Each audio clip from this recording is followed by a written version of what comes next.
Underpad 9 jadi salah satu tablet yang bisa lo pertimbangkan untuk kebutuhan kerja dan juga entertainment system yang bisa lo beli di pasar Indonesia sekarang.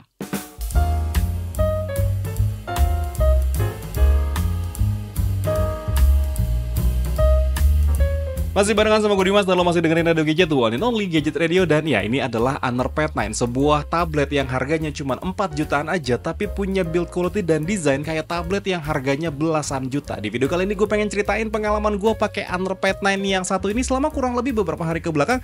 So buat lo yang penasaran sama Underpad 9 yang satu ini, jangan ganti channel, lo tetap pantengin terus Radio Gadget, one and only Gadget Radio. Salah satu alasan kita sebagai pengguna memilih tablet ketimbang laptop salah satunya adalah dari aspek layarnya. Dengan harga 4 jutaan, belum tentu kita bisa ngedapetin laptop dengan layar yang tajam dan jernih.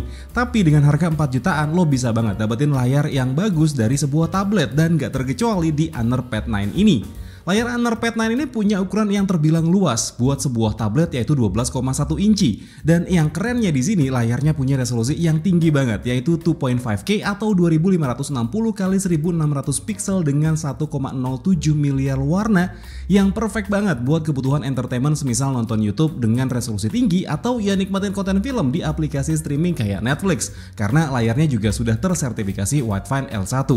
Layarnya sendiri punya screen to body ratio yang terbilang besar, yaitu 88%, yang ngasih kesan kalau bezel dari layarnya ini tipis. Dan dengan layar seluas ini, bayangin lo bisa scroll marketplace atau sosial media dengan jelas dan nyaman.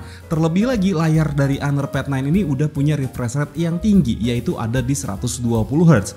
Lo juga nggak perlu ngerasa takut pakai tablet ini dengan durasi yang lama atau mandangin layarnya lama-lama, karena Underpad 9 ini sudah dilengkapi dengan sertifikasi TUV Renlan Low Blue Light Protection Hardware Solution, serta sertifikasi TUV Renlan bebas flicker, yang artinya cahaya biru dari layar sudah direduce sedemikian rupa agar kita sebagai pengguna akan tetap aman dan gak gampang lelah juga matanya.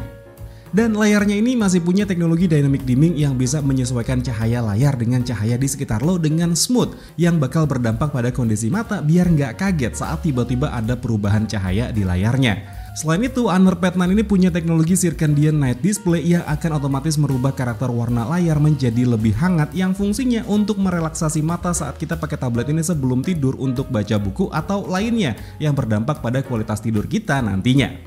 Untuk mendukung pengalaman menikmati konten, musik, atau film di Underpad 9 ini, Underpad 9 dilengkapi dengan 8 buah speaker yang letaknya ada di bagian kanan kiri tabletnya serta ada di bagian bawahnya juga, yang memberikan pengalaman audio yang imersif, yang hal ini juga berkat dukungan dari Enervision Sound Tuning teknologi yang memberikan efek suara 360 derajat kepada kita sebagai pengguna.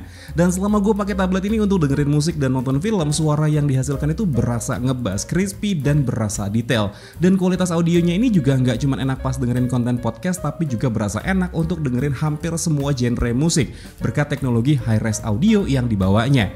Let's take it slow. Where you go, I go too. And if you hit the bottom, I'm going down with you. Let's take it slow. Who cares where we gotta be? You know you'll have a good time wherever you're with me. Let's take it slow. Terlebih lagi, Underpad 9 ini dilengkapi dengan AI Noise Reduction yang bakal berguna nih buat lo yang suka meeting online, sehingga suara di sekitar lo bisa direduksi dengan baik, yang bakal menghasilkan output suara yang jernih juga pastinya. Bergeser ke sektor konektivitas, Underpad 9 yang gue pegang saat ini, sistem konektivitasnya hanya mendukung Wi-Fi only dengan menggunakan Wi-Fi berjenis Wi-Fi 5, tapi sudah dual band yang bisa menangkap jaringan 2,4 dan 5 GHz untuk konektivitas yang lebih stabil. Serta nggak lupa ada Bluetooth 5 juga yang jarak konektivitas antar device-nya jadi cukup jauh, tapi tetap stabil juga. Dan ada port USB Type-C 2.0 yang udah support USB on the go juga.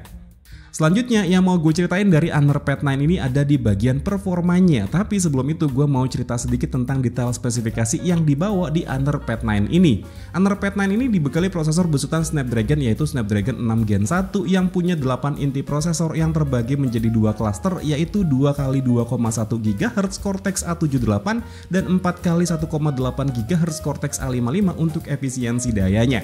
Prosesor ini jalan di arsitektur 64 bit dengan fabrikasi 4 nanometer.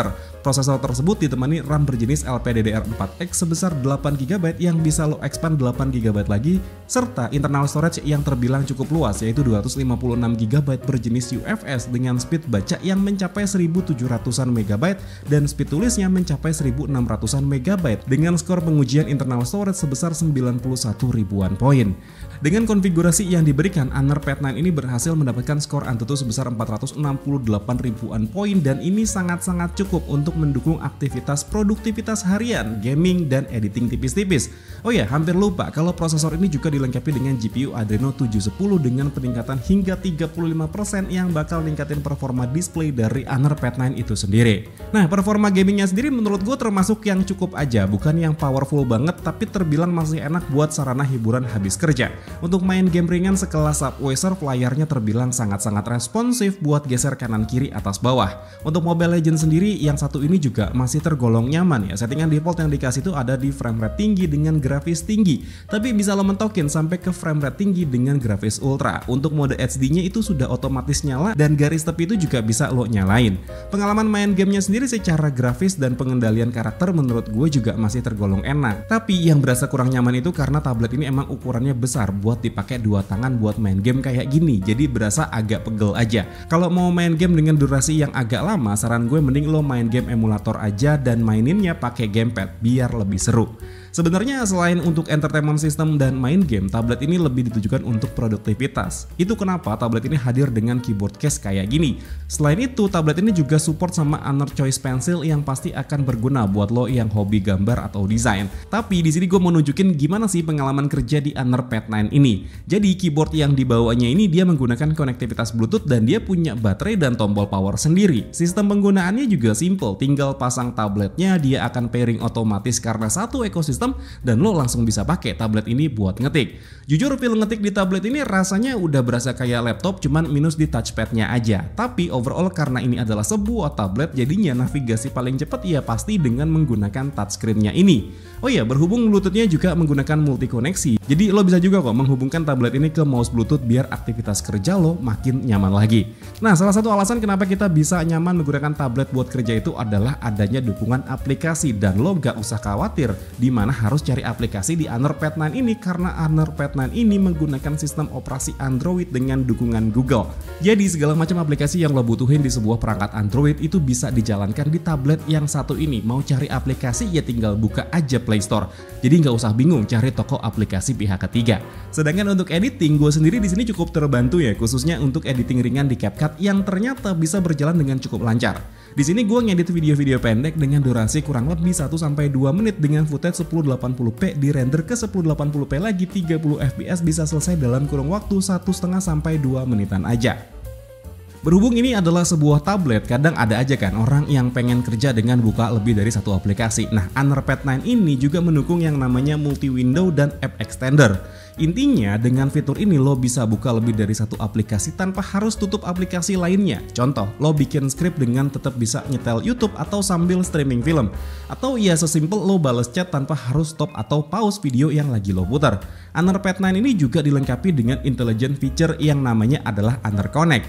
Tapi setelah gue cari tahu, feature ini cuma akan berfungsi sesama produk Honor lainnya kayak handphone. Contohnya, lo bisa mengendalikan handphone lo dari tablet Honor Pad 9 ini atau ya sesimpel lo pindahin data dari handphone ke tablet tanpa harus pegang handphonenya. Terus bisa bales dan jawab telepon langsung dari tabletnya. Selanjutnya ada juga fitur yang namanya adalah network sharing. Gampangnya ini kayak hotspot antar perangkat Honor yang cara koneksinya itu gampang pakai Honor Magic Ring. Proses ini akan lebih cepat karena lo nggak harus input password antar device yang bikin lo bisa sharing network dengan lebih cepat dan efisien. Nggak lupa juga kalau ada fitur Honor Note. Ini berguna banget nih buat lo yang sering buka blog, web links, atau PDF. Jadi lo bisa simpan atau menandai link web atau PDF tertentu dengan mudah. Cuman tinggal swipe 3 jari ke bawah dan fitur Honor Notes ini bisa berfungsi nggak cuma di perangkat Honor aja, melainkan bisa crossing antar device kayak laptop atau smartphone yang lagi lo pakai. Untuk mendukung semua kegiatan tadi, Honor Pad 9 ini ditenagai baterai berkapasitas 8300 mAh. Sebenarnya baterai segini menurut gue adalah suatu hal yang wajar mengingat layarnya yang cukup besar yaitu ada di 12,1 inci. Dan baterainya sendiri bisa tahan 11 jam untuk online video streaming, 8 jam untuk gaming, 11 jam untuk sosial media dan browsing, dan 15 jam kalau dipakai tabletnya buat dengerin musik streaming dalam kondisi layarnya mati. Untuk chargernya sendiri terbilang cukup besar untuk ukuran tablet yaitu 35 watt. Untuk durasi pengecasannya sendiri terbilang cukup aja karena emang kondisi baterainya yang lumayan besar. Gue pribadi sih nggak sampai nungguin kapan baterainya keisi penuh. Gue tinggal aja dan kurang lebih 3 jam gue tinggal udah keisi penuh baterainya dari kondisi awal ada di sekitar 20%. Hal terakhir yang mau gue ceritain dari Honor Pad 9 ini ada di bagian desainnya. Lo bosen gak sih dengan desain tablet yang naruh posisi kamera itu di sudut kanan atau kiri tabletnya? Artinya penggunaannya akan lebih sering di kondisi portrait. Padahal keseringan itu kita pakai tablet dalam kondisi landscape. Nah ini yang diterapin sama Honor Pad 9. Bentuk desain kameranya itu simetris, jadi emang enak kalau posisinya kita pakai landscape kayak gini. Posisi kameranya itu di tengah, simetris, jadi nggak bikin bingung juga kalau kita mau ambil foto atau video. Oh ya, berikut sedikit sampel foto dan video dari Honor Pad 9-nya.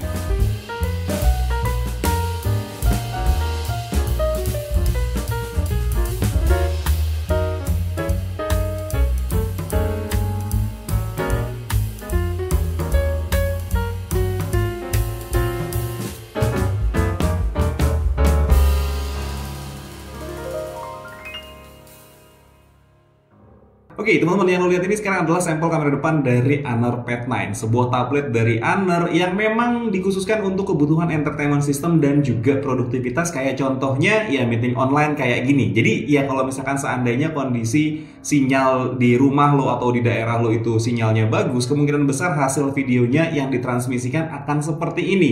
Dan ya ini jarak antara tablet dan muka gue kurang lebih ada di sekitaran 50 sampai ke 60 cm, dan ini pun juga sampel audio langsung dari mikrofon bawaan si Honor Pad 9-nya nih teman-teman. Gue nggak mungkin nyobain kondisi tablet yang dipegang pakai tangan terus kita lihat gimana kestabilannya ya, karena fungsi dari sebuah tablet untuk dipakai kameranya ya kemungkinan besar akan seperti ini, dipakai untuk online meeting. Dan yaudah sekarang kita cobain untuk kamera yang di bagian belakangnya, tapi bakal gue bikin statis kayak gini juga ya.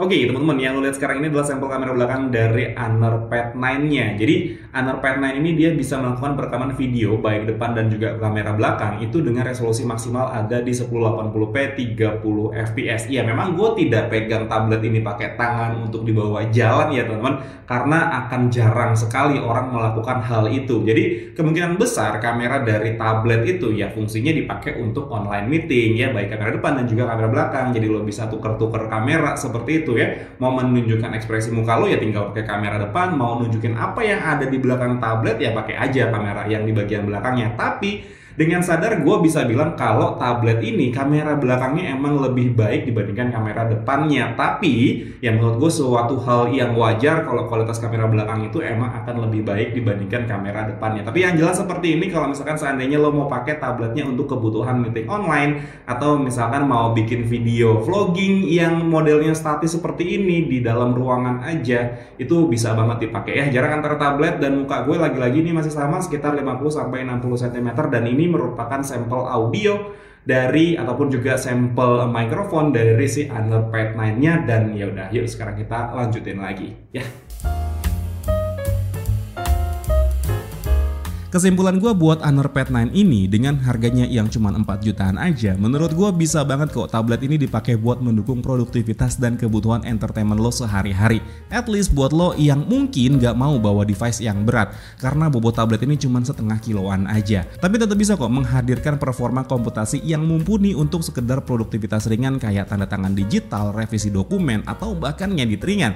Bisa ditandem sama mouse dan bluetooth keyboard, menurut gue udah jadi game changer juga. Tapi ya balik lagi ya, sesuaikan aja dengan kebutuhan lo, karena tugas gue di sini ya cuman cerita pengalaman aja.